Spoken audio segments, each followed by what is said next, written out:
uzanan saçımızdır. Uzanıq saçımız. Sen kısalda.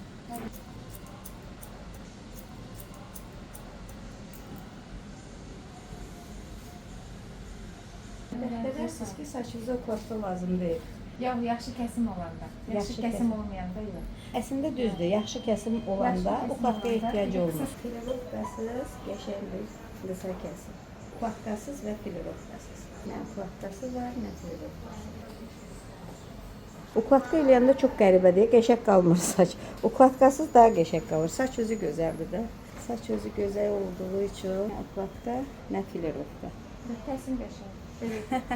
Kəsim qəşəngdir. Kəsim də ola bilər qəşəngdir, amma saç özü daha gözəldir.